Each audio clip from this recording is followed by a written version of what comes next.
Welcome. This is the Driven Entrepreneur Podcast. I'm your host, Dean Scarlett. Here, we go over the realities of being an entrepreneur, all the ups and the downs, the nitty-gritty, mistakes, lessons learned, and all the successes. Remember to like and subscribe so you never miss an episode. All right, let's get into it.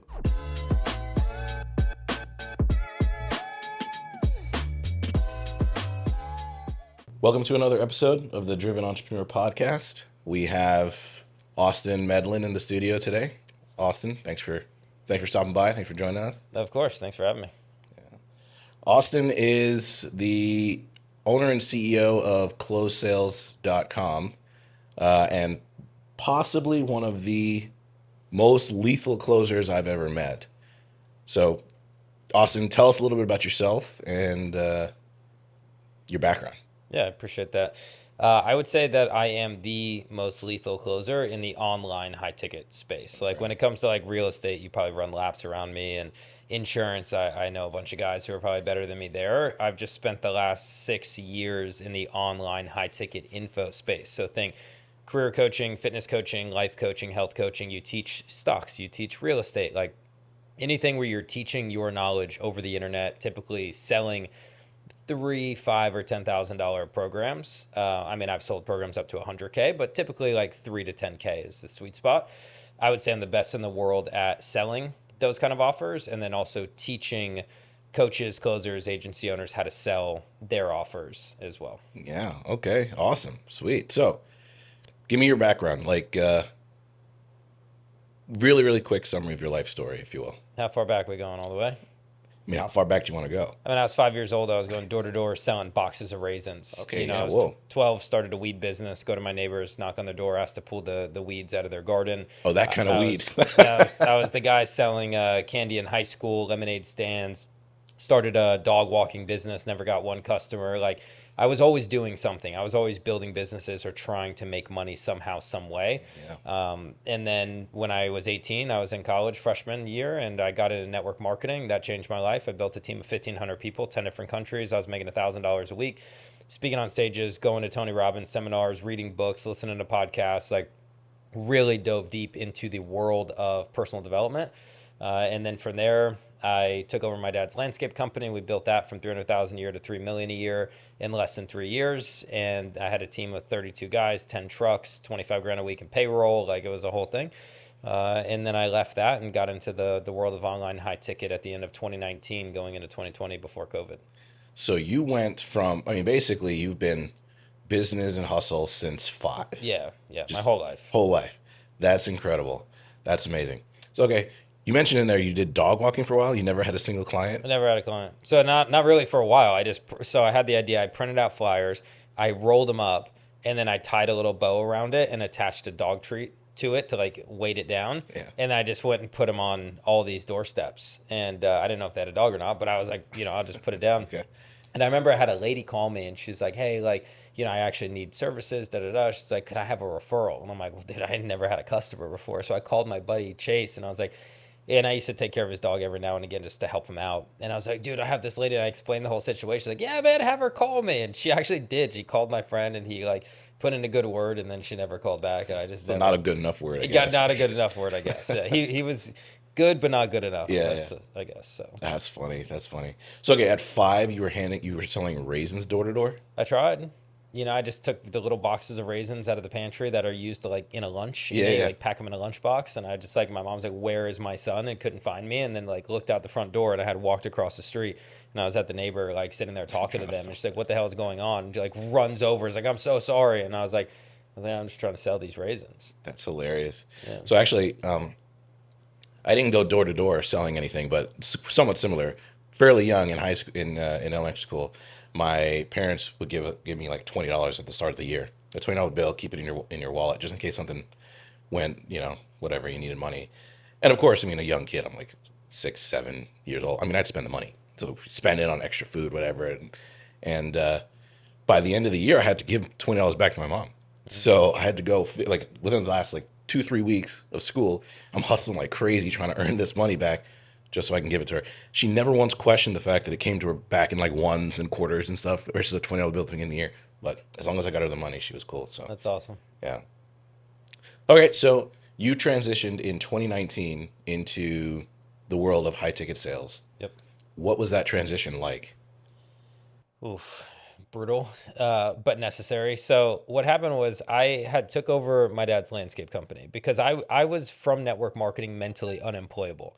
So I was literally like, I will not go get a job. Like I will not do it. I'm mentally unemployable. I have brainwashed myself to never work for somebody else. So the only job that I was willing to get was working at a bar because I was in college and I was like, this isn't really a job. This is like Fun. party every Yeah, night, have yeah. fun, and make some money. So I was working at a bar and I worked there for a year and I was like, I can't do this anymore. People are throwing up on me, like people are drunk and I'm like almost getting in fights every night trying to kick people out. Like it's just this is Yeah, not the scene for me. yeah. And so I left that job, called my dad and I was like, "Hey, I need to make money." He's like, "Hey, come work for me." And I was like, "Great. What do you need me to do?" He's like, "I'm just going to send you miscellaneous tasks, track your hours, and I'm going to pay you, I forget what it was. It was like 10 bucks or 12 bucks an hour or whatever it was." Okay. So I remember at one point I'm like categorizing receipts like, "Okay, this is gas, this is maintenance and repairs." Like I'm literally like almost like an accountant type, like Yeah. categorizing like hundreds and hundreds of receipts for their to help him get organized for taxes. And he wanted a Corvette at one point, so I'm like shopping for like yellow Corvettes with a drop top. I'm just doing like all this miscellaneous stuff. But at one point, I made the initiative. I was like, hey, I can organize some stuff for you because he was a landscape contractor, so he had all these maintenance accounts, and it was kind of disorganized. I was like, I can organize this for you. And as I started to organize it, I kind of had the epiphany. I was like, wait a minute, if somebody hires you for landscaping, they probably don't enjoy shopping for maintenance people, right? And so if you do a good job, they will only fire you if they move or they die. And people don't move that often, they don't die that often. So I was like, you can almost have a client for like 10 To years, you. 20 years, like forever, right? And I saw these people every month making the same payment. 100 bucks a month, 100 bucks a month, 100 bucks a month. Some of them were 1,000 bucks a month, 1,000 bucks a month, 5,000 a month. Like I saw all these payments literally ranging from 50 a month to thousands of dollars, like over 5 grand a month for one single property and one single maintenance account. And I was like, huh. I was like, this is a really smart business. We live in Florida, the grass never stops growing. So I took that company over and we built it from 300K to 3 million a year in less than 3 years. So we had all these employees, 32 employees, 10 trucks, all these properties. It was at 1,600 properties a week that we Nice. would mow, edge, blow, pull the weeds, do the gardens, everything. And then I burnt out. I went to Mexico with my ex at the time, his girlfriend at the time, ex now. She got us a trip with her network marketing company to Mexico. And we're in Mexico and everybody's having an amazing time. And I'm like on FaceTime, like, no, no, no, the palm tree goes over, yeah, right there, right. And I'm like literally laying out plants over FaceTime in Mexico. And I was like, there has to be a better way. I was like, all these people are enjoying their life and I'm absolutely miserable. I can't even enjoy a vacation. And I was like, but you know what? I can't quit.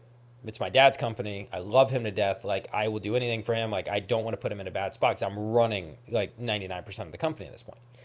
And so I fly home on Sunday. He picks me up from the airport, and I'm like, I got to stick it out. I got to stick it out. Show up to work Monday morning. It's like 5:30, 6 o'clock in the morning. Get the guys out the door for the week. And this new employee comes up to me and he goes, hey, man, my payroll wasn't right on Friday. I said, hey, I apologize about that. Not sure what happened. This is my grandma. She does our maintenance, our inventory on the maintenance equipment and our payroll. And he goes, no, no, no. I talked to her on Friday and she told me to talk to that guy. And he points across the shop to my dad who happened to be there. And he goes, and that guy told me to wait till you got back in town. And payroll was not my jurisdiction. My dad just didn't want to deal with it. And that was just the straw that broke the camel's back. And I just quietly was fuming. And I walked out of that office on Monday morning at about 7:30, and I quit. No 2 weeks. I went back home, went to bed, waited till 9, 10 o'clock in the morning, went straight to the Verizon store, got a new phone and a new number because my number was the one hooked up to the trucks, to the trailers, to the Facebook ads, to Google ads, like to everything was my personal cell phone number. So had to give that to Verizon and then back to my dad. So I swapped it over. And then I didn't know what to do for 6 months. I was I was anxious, I was upset, I was frustrated, and I was sitting there beating my head against a wall. Like, I am so ambitious. I will work 20 hours a day.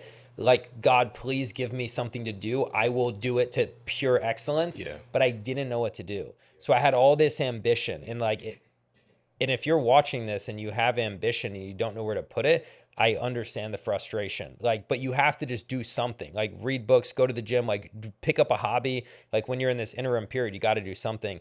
So I was going to the gym and just like trying to figure out what to do. Let me ask you really quick. How did your dad react to you just like quitting on the job in the middle of it?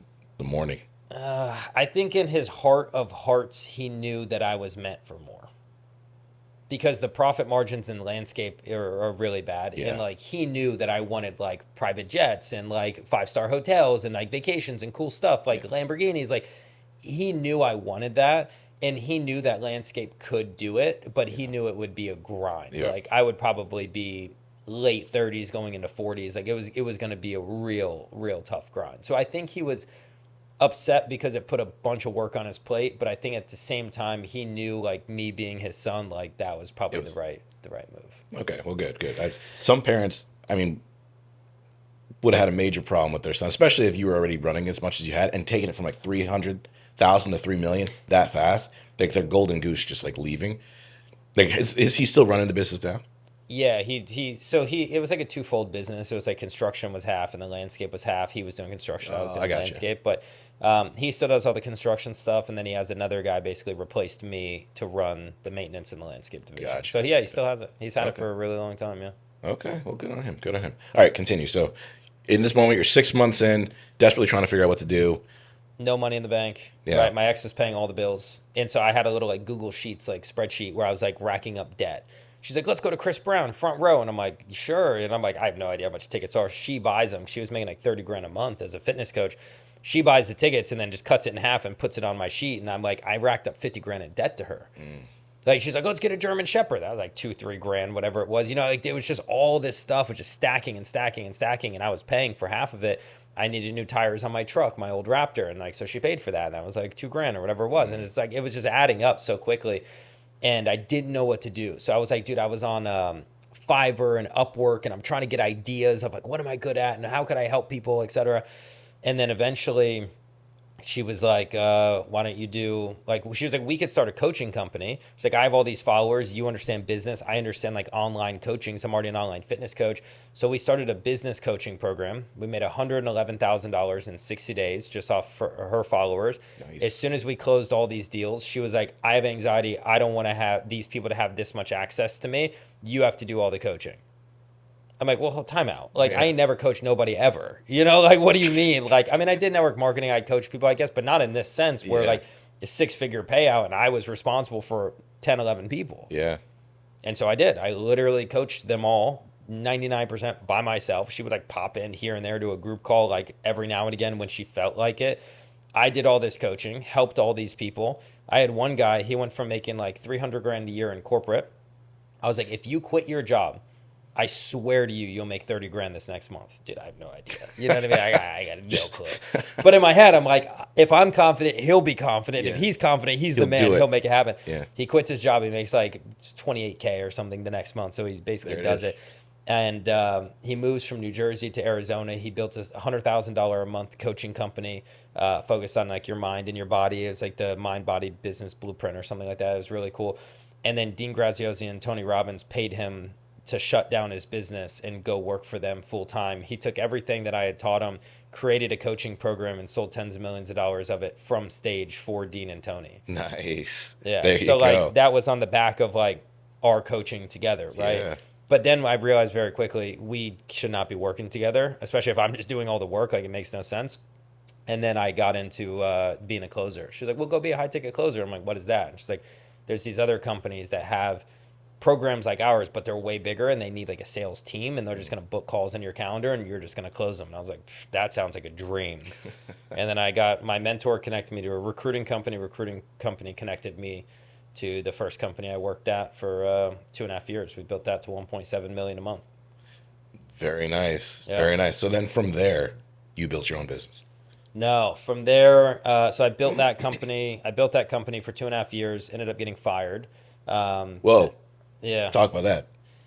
What happened? Dude, I just rock the boat a lot. Like if I see things that aren't making sense, like I'm just gonna tell you, like this doesn't make sense. And at that time too, I was like really anxious and like really on edge because my ex and I had ended up getting married and like it was just not a healthy marriage and it was the worst 14 months of my entire life. So like I was waking up anxious anxious all day, going to bed anxious because I knew that I had made a mistake and I trapped myself in this marriage and I shouldn't have done that. Yeah. And so I was already on edge. So like I didn't really soften my tone when I'm like on these team meetings, like, hey, we're gonna do this, and I'm just unmute. That's the dumbest freaking idea I've ever heard in my life. Like I didn't care. And I'm like, what are you gonna do? Fire me? I'm your number one closer. I produce double what everybody else on this team produces. Go ahead, fire me, see what happens. Like I wouldn't say that, but that was the ego.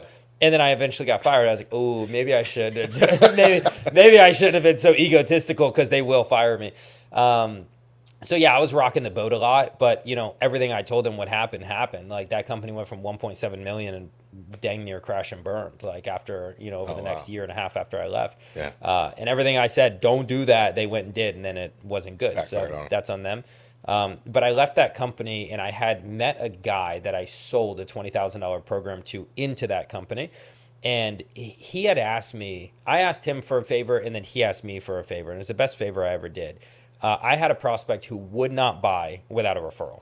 Like they started the call with like, hey man, I know you're a sales guy. You really want to close me. Full transparency. I will not buy without a referral.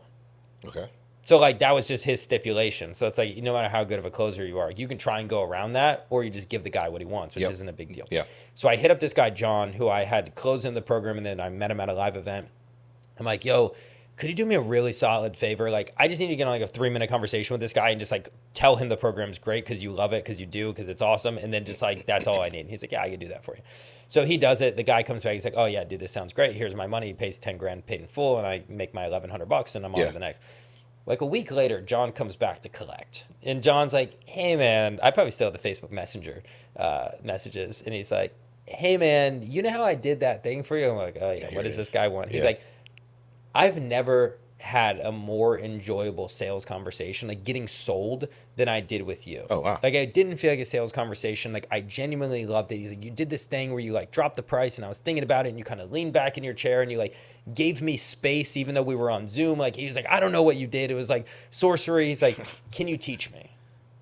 And I was like, yeah, I mean, I'm not going to say no. You just helped me make $1,100. Like, sure.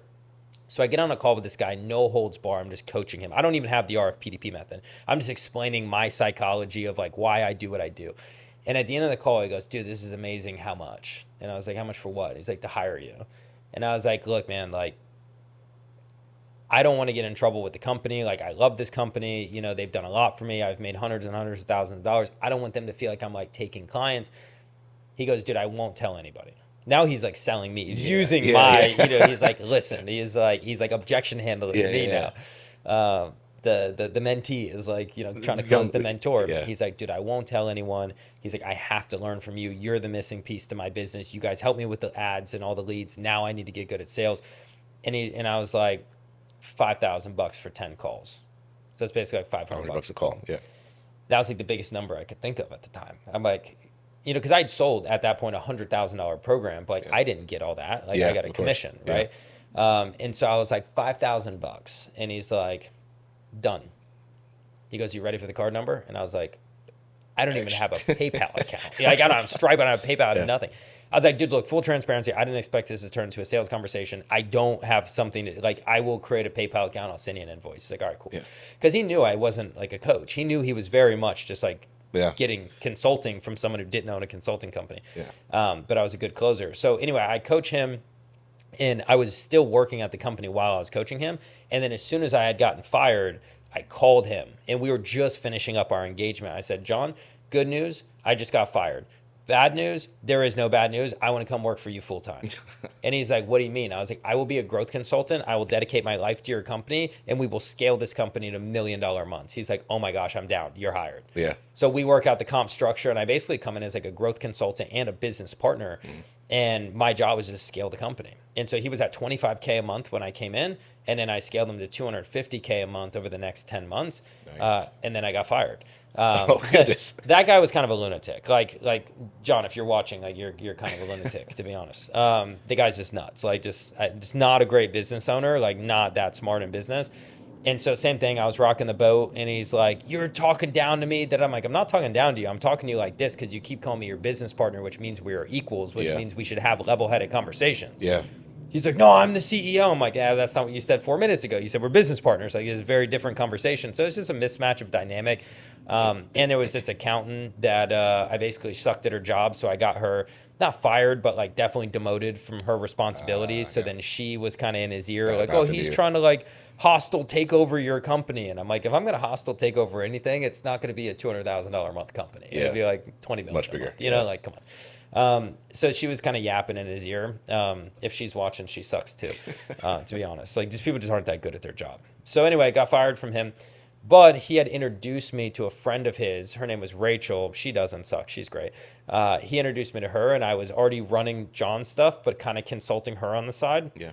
And then when John and I split, I called Rachel. I said, "Hey, good news is John just fired me. Bad news is there is no bad news. I'll come work for you full time, and I'll do the exact same thing I just There you did go. for John. I'll do for you." She's like, "Oh my gosh, great. Let me just check in with John because he's a friend of mine. Let me like make sure it's cool." And John was like, "Yeah, I don't care." And then I took her from 100,000 a month to 550,000 a month. And then I got fired. But I set up the systems properly. There's a pattern here. There's a man. pattern of like, I'm mentally unemployable. I told you. But I set up her system. She ended up doing over $1 million a month after I left. That's awesome. It's because the team I trained and everything I had set up. So she was great. And yeah, and then after the third time I got fired, 1, 2, 3, like I was probably making, it was like 15K a month, 18K a month to start. Then we got up to like 20, 25. By the time I got fired, it was like 35 to 40 a month. Yeah. And then I knew I was getting fired, and I just started building. I went and I bought the domain CloseSales.com for $1,800, and I just started building the modules. I built the offer, and I was like, I have to do my own thing. I'm not going to go build somebody else's wealth and dream. I'm going to build my own and never go back. There you go. So that was November of 2023 for context, is when I officially took my first payment. Was November 14th, 2023, when I had a real Stripe account and I took my first payment for CloseSales.com. Very nice.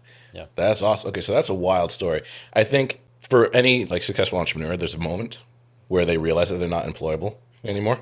Like for you, it sounded like there were a few moments before you finally like really went, okay, yeah, it's time to like do my own thing. Yeah. Tell me a little bit about Close Sales. So you started in 2023. Yep. That's not that long ago. No. What's that journey been like as far as scaling and ramping? $3.4 million worth of a journey, I guess. There you go. So, no, it's been, dude, it's been a grind. Like, I won't sit here and be like, oh, it was so easy. I made millions of dollars in my sleep. Like, no, I worked my butt off. Like, I've worked really, really hard. November of 2023, I collected my first payment, and I got, I would say, lucky, or I could say a godsend, however you want to, the universe was looking out for me, whatever you believe in and want to say. But for me, like, the company that I had helped build to 550,000 a month, our offer was teaching cold email and cold LinkedIn outreach to career coaches, leadership coaches, and executive coaches specifically. So very nuanced stuff. Yeah. But if you think about it, it works very well because we could just email, we'd pull every career coach or executive coach, leadership coach's job title off of LinkedIn. Yeah. We would then scrub the list, and then we would email that list and basically tell them, hey, we help executive coaches, you do X, Y, Z, A, B, C. And it worked well for them because they could scrub job titles off of LinkedIn. So I want to work with CROs in tech. Yep. Right? Like, so they could get super specific on LinkedIn, scrub it, and then hit the cold email about their services. So it worked well for us and them. Well, she didn't deactivate my company email after I got fired.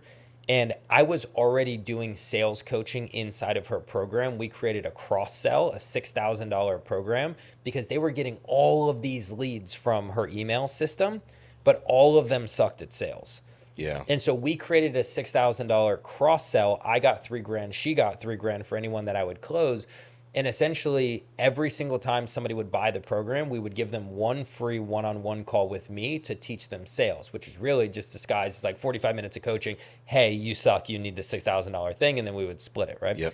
And so there was a couple people that I had pitched that to, and then they had come back to me weeks, some of them 2 months later, when I had started CloseSales.com, and she never deactivated my email. So I would see the email, and then I would go on my new email, Austin@CloseSales.com, and I would Reach just out to them from there. Yeah. and I would be like, hey, I no longer work there. It's even better for you, though, because now I'm Here's the 100% thing. dedicated to this thing.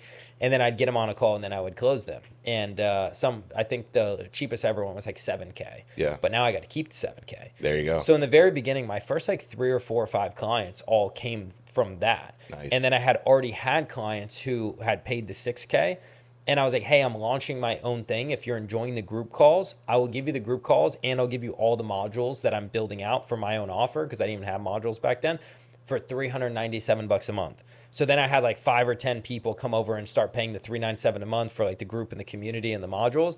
And then I had a couple other people pay me 7, 8, 9, 10K. Yeah. And that's how I like Scaled into it. started, Yeah. right? I think it was like 13K the first month and then like 30K the second month There or you something go. like that. Yeah. And then it dipped down to like 12 and then it went up and down and up and Yeah, down. that's And it. it took 10 months to hit my first 6-figure month. That's honestly not. That's pretty fast. I have a YouTube video documenting the entire journey. Like literally a vlog style of like, I'm 2 weeks into CloseSales.com. Here's how much money I've made. Here's what I'm working on. Here's what I'm doing. And then like, you know, the little clock, tick tock, tick tock. And it's like a month later. And I'm like, here we are a month later. Here's how much money I've made right here. Here's a bank Yeah. account. Here's a Stripe account. Like, and here's what I'm working on. And I literally documented the entire journey all the way up until I bought my dream car, which was the McLaren. I built my house and I did my first 6-figure month. And then that's where the vlog Ends. That's awesome. Not many people do that like level of transparency with, especially finances when they're especially starting a business. You know, when you're just scaling it up, like most people want to keep the pain kind of close to the chest a little You bit. want to build in public, man. People will support you. Yeah. You want to build in public. You want to be transparent in a world so convoluted and so what is real? Is it AI? Is it not? Like nobody knows anything. Like Yeah. what everyone is lacking and missing is human to human connection. Yeah. And so if you can be transparent, like I put out a post when I was on the way to Utah on like a week ago. And it was a really deep post, like a really, really deep post talking about like my mental health and struggles that I've been going through. And I got more engagement, more shares, more saves, more responses, phone calls, and emails from people than I ever have ever from a social media post. Yeah. And that's a post that people would be like borderline, like 99% of people would never Would never type send and it. post, Yeah. even though they're experiencing. Yeah. They wouldn't have the courage to post it. And I don't care. Like I just, you can have a look into my finances and my life and my mental health and my past and my good decisions and bad. Like it just makes me who I am. Like Yeah. I'm healed and okay with that. That's a good perspective. That's a really good. It's a healthy perspective. I think so. Yes, people will support you more if you're open, but also hold you more accountable too. 100%. Like when you're building out in public, you can't make excuses. They normally, like if you're building quietly, you can make excuses to yourself, like whatever. No one knows. But no. When it's in public, no excuses. On this golf trip I just went on, I didn't want to drink. So the first thing I did when I got there is I told every everybody. single person I'm not drinking. There you go. There it is. Now you got an accountability group. You're definitely not drinking now. No. Because they'd call me out on it. Oh, yeah. Because they're good friends. Yeah. They'd be like, brother, what are you doing? Yeah. I had a non-alcoholic beer at dinner the last night, and somebody was like, yo, what are you doing? There. That's awesome though. Yeah. That's a good support group. That's 100%. That's good support. people. Yeah. All right. So, okay, you've built this epic business. It's doing very well. You've like figured out how to tap into your skill set. Question for you: when you were going through that initial 6 months of like the pain of trying to figure out where you wanted to go, what you wanted to do, and then you went through a couple different iterations where you finally landed on your passion, which is selling and closing for high ticket sales, specifically to coaches. What would you recommend to somebody who's going through that process right now, where they're sitting there going, okay, I'm ambitious, I'm talented, I'm skilled, I'm intelligent, I want to do something, I don't know what my personal skill set is. Like, how did you chart that path to get to where you are now? You got to try stuff. You just have to try something. Yeah. Like I tried to build, I was pretty good and proficient on Kajabi. So I was like, oh, what if I built like these Kajabi landing pages for people? And I like tried one. And I was like, this is so boring. Like I hate this. I got taken out to dinner by a buddy of mine and his boss with Northwestern Mutual to be like, Okay. what is that, a financial advisor or whatever. Yeah. They took me to this like super fancy steakhouse and they really wanted me to work for them. I'm like, okay, what does this look like? And they're like, oh, you do X, Y, Z, A, B, C. And I was like, cool. I was like, every time I see you guys, you're in suits. Like, do I have to wear a suit? And they're like, yeah. And I was like, respectfully, I'm out. Like, Yeah. literally over dinner. I hadn't even had our food yet. And I was like, respectfully, I'm out. And they're like, what do you mean? I was like, I'm not going to wear a suit. And they're like, dude, it's literally like a slacks and a button down. I was like, great. I'm not doing Not your thing. Yeah. So, but it's like, if I don't go to dinner and, try it or like ask about it and never explore know. it, you Yeah. never know.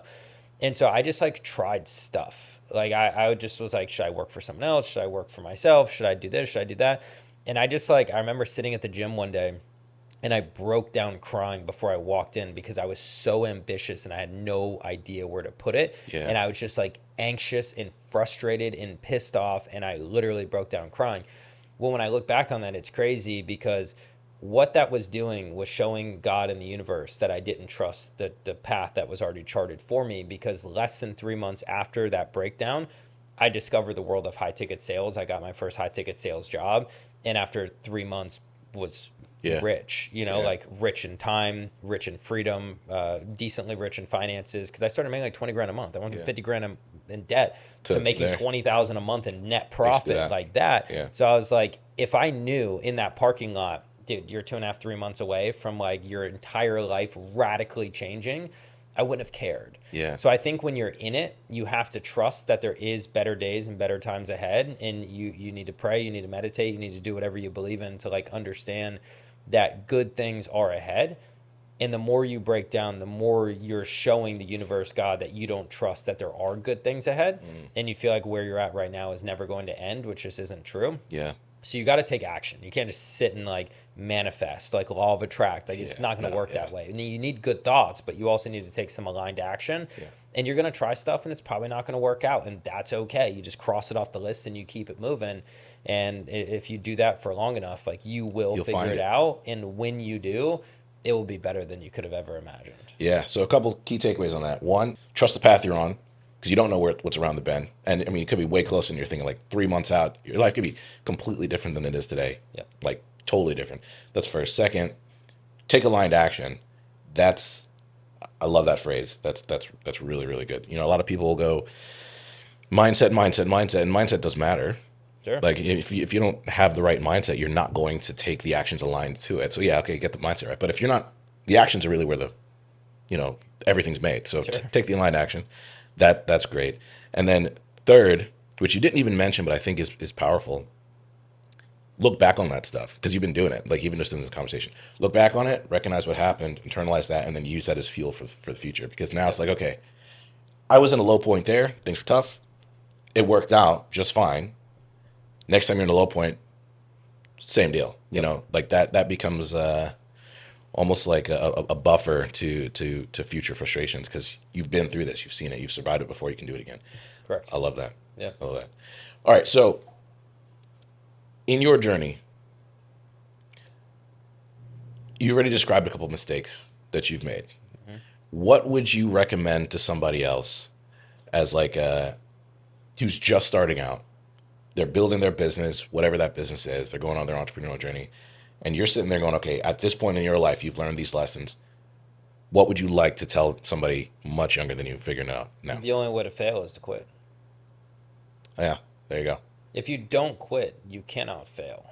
Like if you just keep going, like you're not gonna fail. You're gonna figure it out. Yeah, Like if you just keep pushing every single day, eventually you're going to crack the code and you're going to win. yeah, The problem is most people quit. And I think that the younger generation, I'm grateful that I'm not one of them. I mean, I'm young, I'm 32, but I'm not, 16 today. And yeah, like being fed this lie of instant gratification and social media and like this quick dopamine of scrolling. Like, yep, dude, my first phone was a Nokia that had like Snake on it. And yeah. like Same. that was my dopamine. I'm like, look Yeah, how long my snake is, I'm like playing this game. Like it was yeah. so much fun. And then I got the phone. It was like a TV, like it Oh looked like yeah, a one of TV those flip swivel phone things. Yeah, thing. It yeah, was pretty cool. But we didn't have iPhones. We didn't have TikTok and Instagram and Snapchat and social media. We didn't have this instant gratification world. And I think nowadays, because of just the dopamine spikes and instant gratifications, people think that things should be instant. In building a business, it ain't instant, no, and it's no. going to take you time, and there will be pain. And I think that the nowadays kids are raised to want to avoid pain, and kids are raised to take the path of least resistance and the one with the most dopamine and instant gratification. And that's not always, most of the time, it's never the right answer and the right path. Yep. And so I feel like the younger generation now who's, yeah, coming up now to be entrepreneurs, it's going to take some really hard rewiring, and it's going to take them to have like old school mentors or much older mentors Yep. that didn't grow up in that generation to really teach them the right way. And if they don't have that, I think they're cooked. I Yeah. think iPad kids is a real thing, and I think instant gratification and just what we're being raised to believe, and that, I think we're cooked, dude. Yeah. I think it's going to be really, really tough for the younger generation to turn into successful entrepreneurs. I think they're going to quit too soon. I They're agree with too that. So soft. I got two questions for you on that, two follow-ups. First, actually, I'll give you a story first. First, to back up your point, I had a guy reach out to me. He saw some pictures of some of my cards, and he was like, "Hey, how do I?" He was a young guy. He was like, "How do I become like you?" And I was like, "Honestly, most people reach out, and they're just like, dude, that's awesome. Very few ask for advice." So that was the first. I was like, "That's actually impressive. Good on you. Let's get coffee." He was out of state. He's like, "Okay, well, I don't live local, but I will fly down and meet you." And I was like, "Okay, two strikes of impress. Okay, do it." He did. I didn't actually think he would do it. A couple months later, he messaged me because, "Hey, I'm actually, I'm in town. Can we get coffee?" We went and got coffee, and I was talking to him. And to your point, like trying to get to the bottom of like what are his goals, what's he want to do, how do we get him to where he wants to do, just some basic mentorship coaching stuff over the course of like this get together. And he drops this bomb on me, and actually it was unfortunate because as soon as he said it, in my head I didn't respond to it, but in my head I clocked it. I was like, okay, right there, that needs to get fixed. Like you're not going to be successful with that mindset. He came in. He was a young guy. He was like in his early 20s, and he said, "I want to make." I'm trying to remember how he worded it. It's like, "I want to make $1 million in the course of the next 4 years." And he had no plan, no nothing, no anywhere. And I was like, "Okay, that's not going to work for you." That right there. Two reasons why. One, you don't have a path to actually get to that number. You're just throwing a number out there. Sure. But then second, you're giving it a time frame, which is not good unless you have a path that could potentially lead you there. Because all that's going to happen is every consecutive year. Okay, right now, okay, let's say it was $1 million in 4 years. You got to earn 250 every year. That sounds doable. What happens when you don't the first year? Which you got no path to doing that right now. You got no plan, no nothing. Yep. So you don't do it. And the first year, now you got to make 330 every year. And then you don't do that. Now you got to make 500 every year. The pain gets harder, the pain gets more, and the goal gets farther away the longer you go. The more likely you're going to think of yourself as a failure, and you're not even going to bother to try. Like, rather than do that, say I want to make $1 million or whatever along this path. Pick a path, and then go get really good at that until it takes you there.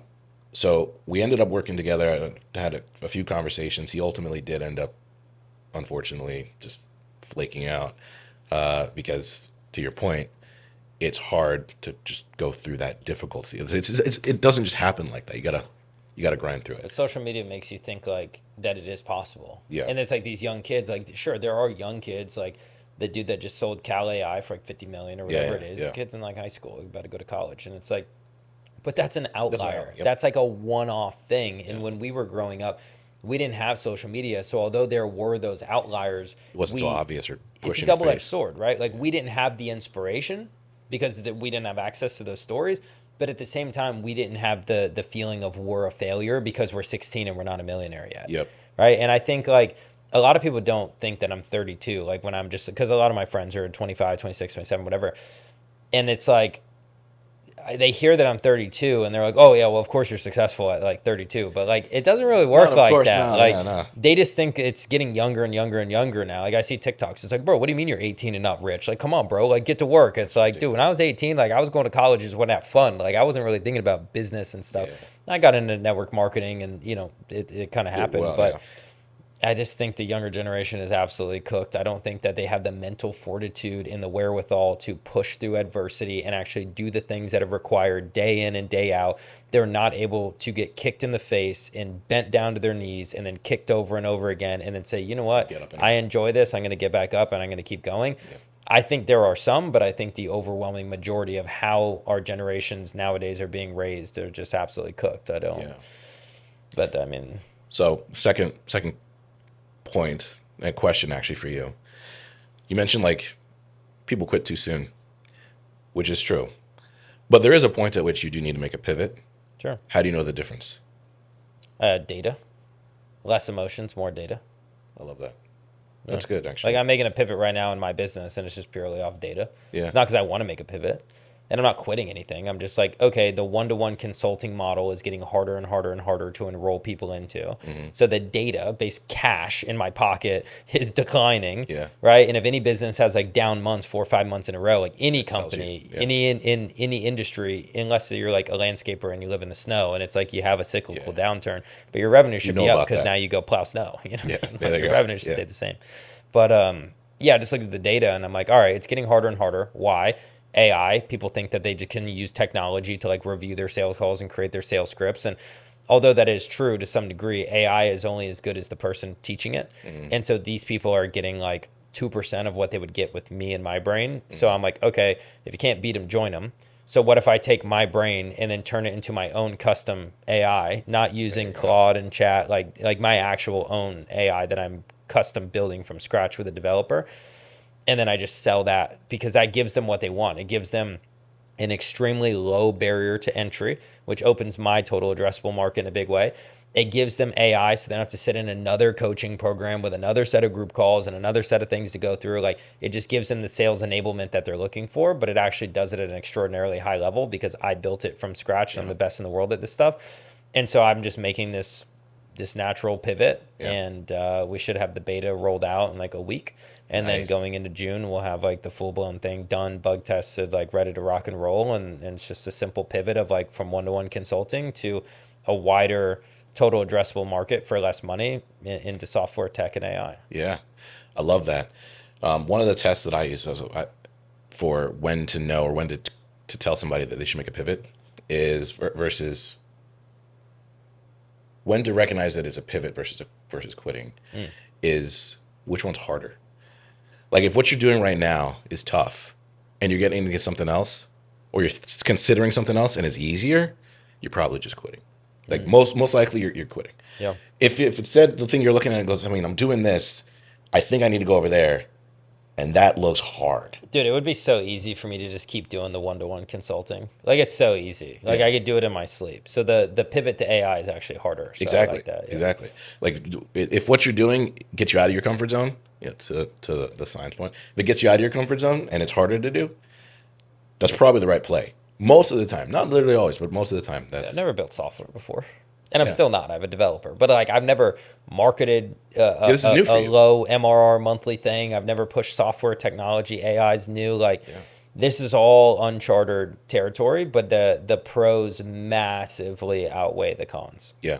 Yeah. The pros are just massive. I can help more people. I can actually have enterprise value and an exit. I don't have to work 18 hours a day on meeting after meeting after meeting after meeting, like 10, 12 hours a day just on calls, and I have all this other stuff to do. So it's like in every regard, the pros massively outweigh the cons. The Yeah. cons are really just like it's new and unknown. Yeah. It's like, Got to get set up. isn't that what entrepreneurship is? Like the Exactly. new and the unknown, and Yeah. like in actually enjoying that. If you don't enjoy that, you shouldn't be an entrepreneur. If you don't enjoy like total left field curveballs and like things that are just wildly unexpected and you can't like adapt and get back on your feet, You're entrepreneur going to ain't for struggle. you. It's not going to work for you. Yeah. Absolutely. You're going to get knocked over You 100%. got to enjoy some chaos. You know what I mean? Enjoy the chaos. I like that. That's a good phrase.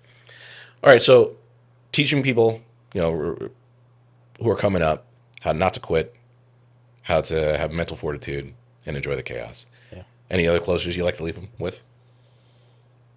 The world needs entrepreneurs, man.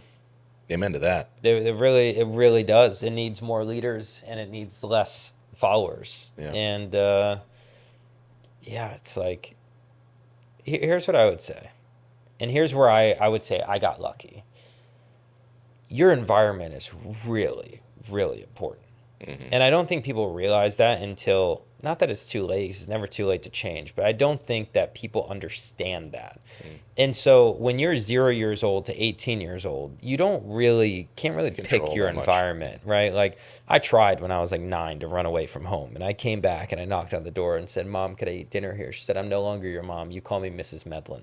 Really? Because I ran away, Oh, wow. wow. It's like I ran That's away. I a had lesson. my wagon full of my stuff, and I was like, and I started crying. I was like, "I want to come home!" Like, she like disowned me. That's hilarious. And I was like, "Oh my gosh, I want to come home." So And then she like let me in. I never ran away again. But it's like from 0 to 18, like you don't really control your environment, right? But in America, you become an adult when you're 18. So it's like when you turn 18, you have to look yourself in the mirror and be like, do I want to keep doing this? Yeah. Do I want to listen to these people? Do Yeah. I want to live in this state? Do I want to take advice from these friend groups and these people that I've been just surrounded with?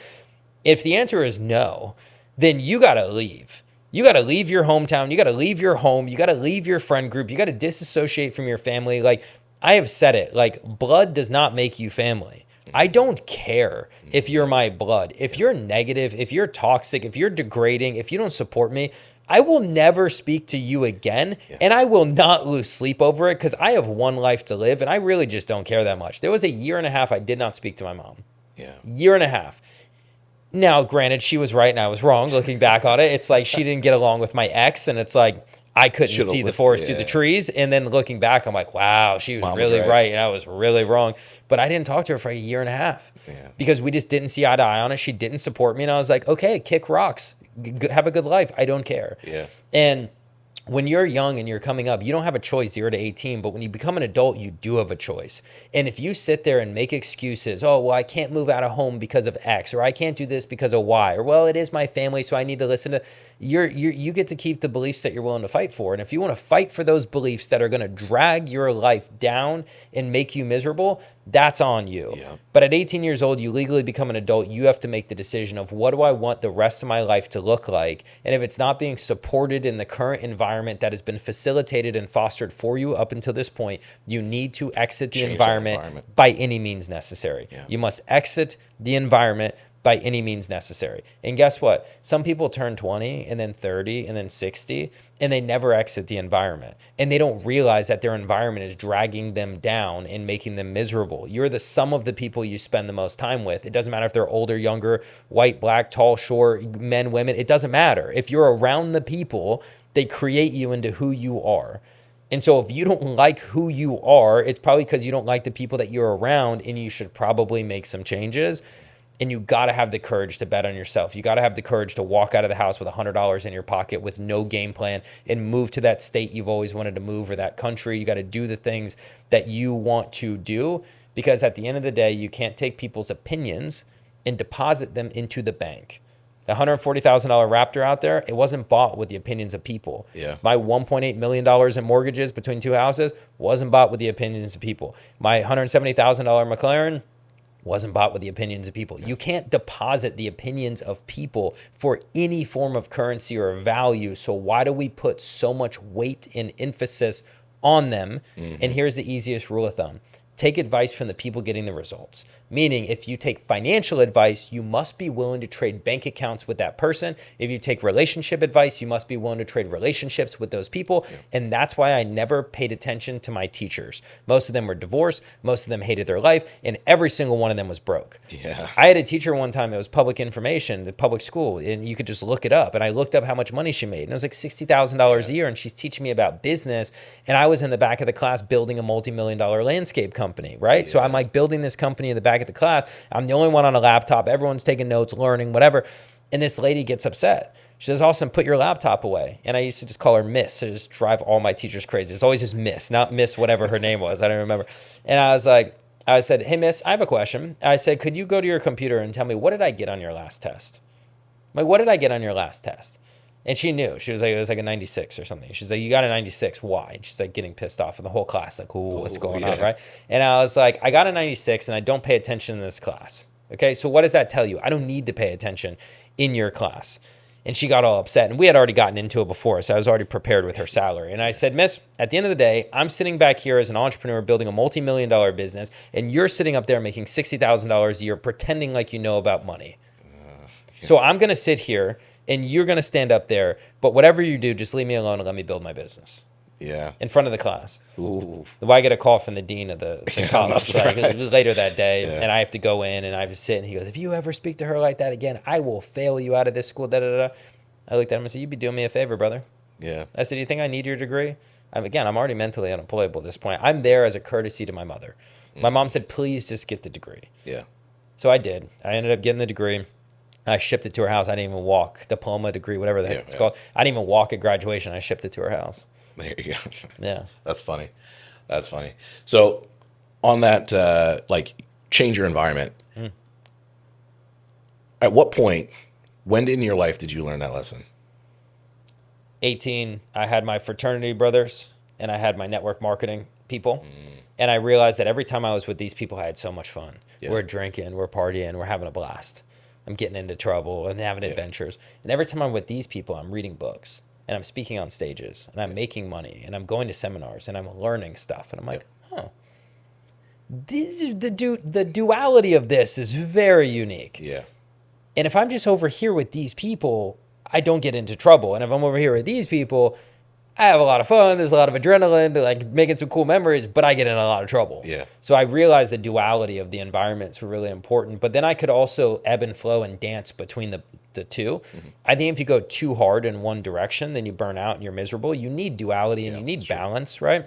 But it was very interesting to see the outcomes of hanging out in the two different groups. So then I would spend more time over here, and then I would kind of dance and ebb and flow over here to like celebrate a record month or like Yeah.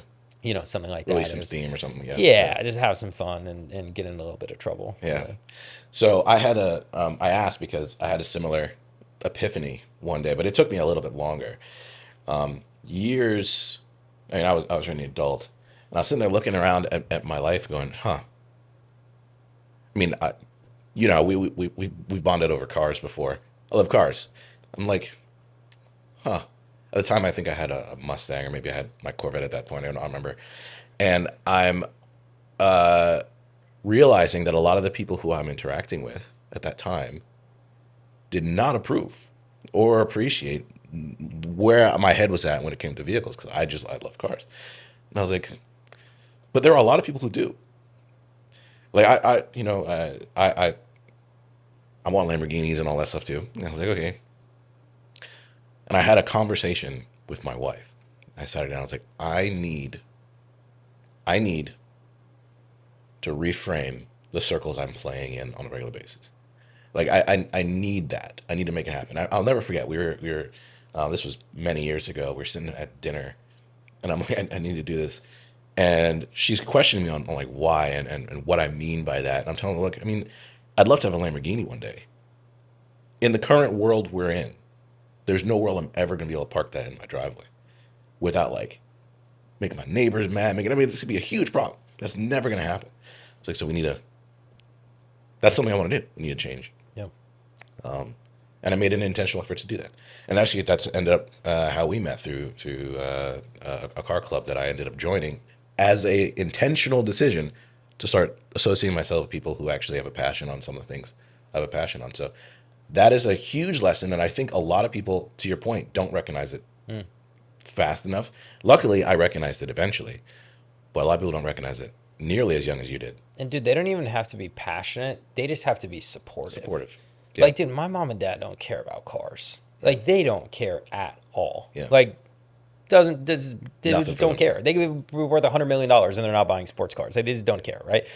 They're not worth $100 million, or else I wouldn't be working. So I'm glad they're not, because I have to get up You would and have work. to, yeah. Yeah, I'd be some spoiled trust fund kid. So, but I'll never forget. My mom was just like, "Hey, buy or build a house, and then go get whatever car you want." Yeah. She's like, just please, just buy one asset Yeah. before you buy one liability. Like, just come on. And I'm like, that's fair. some Yeah. really good, advice. And she's like, you don't want to be putting all your money in a sports car and then renting some apartment. She's like, it just doesn't make sense. Yeah. Like, what are you doing? And I was like, Mom, that's some really good advice. I was like, all right. So I started building my house, right? And then I started building. She's like, okay, you're building it, but like, get in it. Like, you got to furnish it. You got to put a fence around it, and cameras. Like, you can't just put down the payment to build it. Like, please just get in the house. I'm like, that's also really good advice. So I get in the house and I have like a little housewarming thing, just my family, show them the house when it was all decorated and done. And she looks at me and she goes, she was over and she goes, now you go buy whatever car you want. And so literally, so my brother works with me full time and he's married. He has 2 kids. So those are her grandkids. She now calls my McLaren her grand car.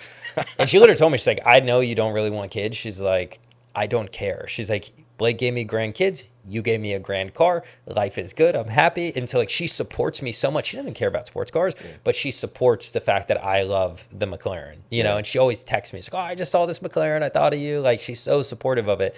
And so you don't need like in your life people who actually care and are super passionate about that, as long as they support you, right? If your family supports your endeavors and like they're building you up and pushing you, that's good enough for me. Now, if they love what you do and they support you and they're passionate about it, that's a home run. But shoot, in this day and age, we'll take what we can get. You know, if I could just get the support, great. I don't care about the passion. But if you can find both, like in the car club, you get the support and the passion. We're never competing. We're never jealous. Like we're always just pushing each other to like be better and like supporting each other and passionate about the same things. That's a home run. Yeah. Yeah. That's a closer right there. Find the people who support you and stick around with them as much as you can. I love that. Yeah. All right, Austin. For anybody who's watching this, if they want to get in touch with you, learn more about your business, anything like that, how can they do that? Yeah, so Instagram and YouTube. So I have, it's my first and last name, Austin, and then last name Medlin, Medlin. Instagram, short form, sales content, motivational stuff, lifestyle stuff, and then YouTube, I have like 100 videos that are all long form. Some are 10 minutes, some are an hour and a half. One of them's 3 hours. It's literally, 2 hours. I objection handled for 2 hours straight, and it's literally just me going back and forth objection handling.